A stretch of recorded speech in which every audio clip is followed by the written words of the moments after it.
How to change Uber app theme on Android, light or dark mode. First, unlock your phone and open the Uber app. Let's go. Next, head to the bottom right corner of your screen and tap your profile icon. Now, scroll down a bit and tap on settings. That's where the magic happens.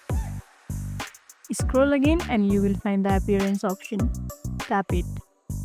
Here, you can pick from light mode, dark mode, or even use device settings, whichever suits your style.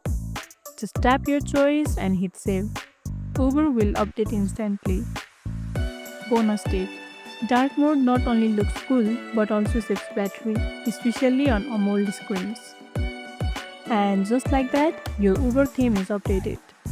If you found this tutorial helpful, don't forget to like this video, subscribe and tap the bell icon so you never miss an update. Comment below on what tutorial you need next. See you in the next one.